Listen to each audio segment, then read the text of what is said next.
Hello everyone, કેમ છો friends? આજે આપણે બનાવવાના છીએ કરકરાના ક્રિસ્પી એવા તીખા ગાંઠિયાની રેસીપી. એના માટે મેં 500 ગ્રામ ચાળેલો ચણાનો લોટ લીધેલો છે, 2 મોટી ચમચી અજમો લીધેલો છે, અને ત્યારબાદ જે તીખા ગાંઠિયાનો ફૂડ કલર આવે છે અડધી ચમચી, અને 3 નાની ચમચી નમક છે એમાં એડ કરવાનું છે.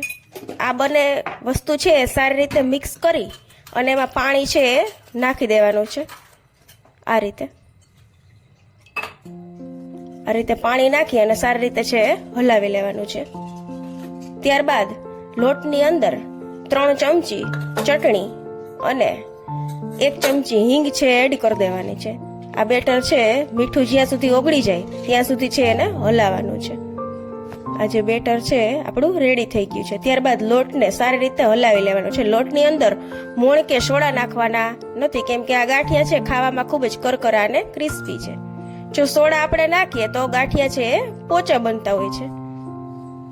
આ રીતે છે સરસ લોટ છે બાંધી લેવાનો છે. આ ગાંઠિયા છે નાનાથી માંડી અને મોટા બધાને પ્રિય હોય છે, અને આ ગાંઠિયા આપણે 20 થી 25 દિવસ સુધી સ્ટોર કરી શકીએ છીએ. આ રીતે છે આપણા લોટ છે ધીમે ધીમે સરસ રીતે એકદમ બાંધી લેવાનો છે. લોટ છે એકદમ કઠણ પણ નહીં અને એકદમ પોચો પણ નહીં, મીડિયમ એવો બાંધવાનો છે. લોટ બાંધવા માટે મેં 2 થી 3 વાટકા જેટલું પાણી છે એમાં એડ કરેલું છે.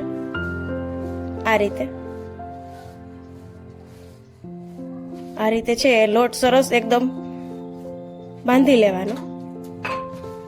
જેમ પાણી છે ધીમે ધીમે જરૂરિયાત મુજબ છે એમાં એડ કરવાનું છે. એક સાથે પાણી કે એડ કરવાનું નથી. આ રીતે લોટ છે સરસ રીતે બંધાઈ જાય પછી 1 પાવરા જેટલું તેલ છે એમાં એડ કરી દેવાનું છે, જેથી લોટનું સ્ટ્રક્ચર છે એકદમ સરસ આવી જાય. આ રીતના મિત્રો જે લોટ છે આપણો તીખા ગાંઠિયાનો રેડી થઈ ગયો છે. આ રીતે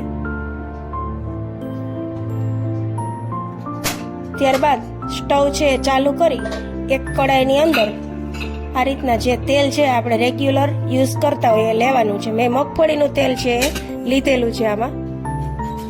ત્યારબાદ જે તીખા ગાંઠિયા અને સેવ પાડવાનો સંચો આવે છે એની અંદર જે તીખા ગાંઠિયા માટેની ચકલી આવે છે એ ચકલી લેવાની છે.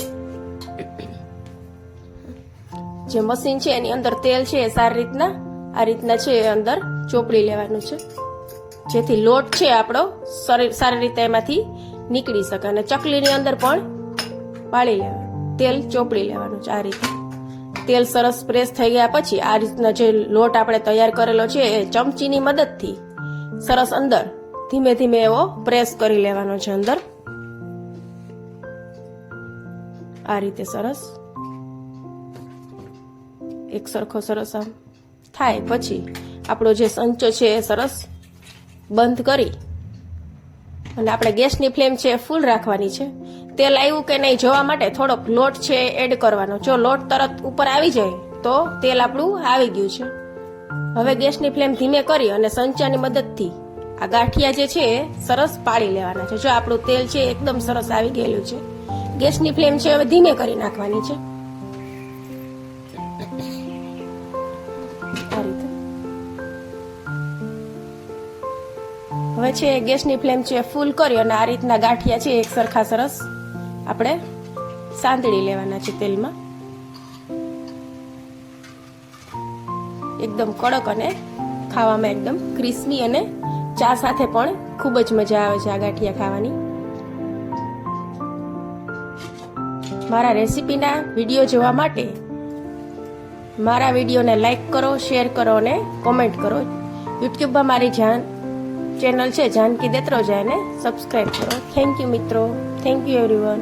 આ રીતના જે એક મશીન આપણે જે લોટનું ભરેલું છે એમાં જો આ રીતના મીડિયમ સાઇઝની કડાઈ હોય તો એમાં 2 ઘાણવા જેટલા 2 ઘાણવામાં એક મશીનનો લોટ જે છે એ ફિનિશ થઈ જાય છે. જો કડાઈની સાઇઝ નાની હોય તો એમાં 3 ઘાણવા થાય છે, અને જો આનાથી વધારે મોટી હોય તો 1 જ ઘાણવો થાય છે. એટલે આ રીતે જે છે એ કડાઈના માપ અનુસાર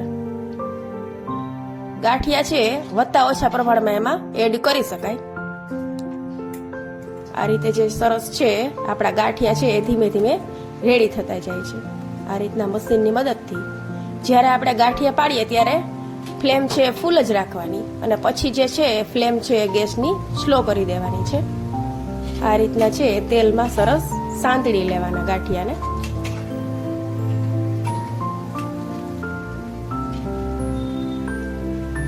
આ રીતે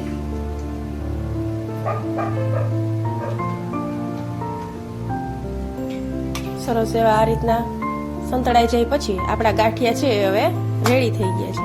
500 ગ્રામ લોટમાંથી કેટલા બધા ગાંઠિયા છે આપણે બનાવી શકીએ છીએ.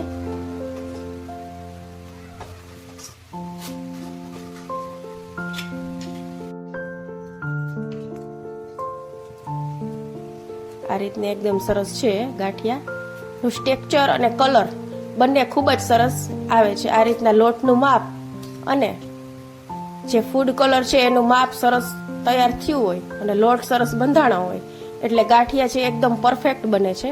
ખાવામાં પણ ખૂબ જ ક્રિસ્પી અને ટેસ્ટી લાગે છે આ ગાંઠિયા. આ રીતના સરસ છે બધા ગાંઠિયા છે આપણે ધીમે ધીમે કરી અને બનાવી લઈશું.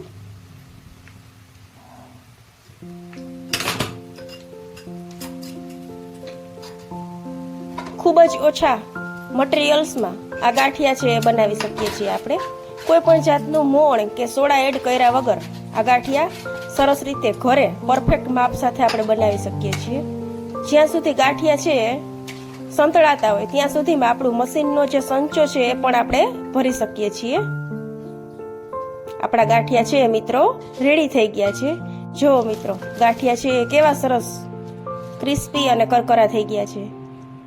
થેન્ક યુ મિત્રો. Thank you everyone.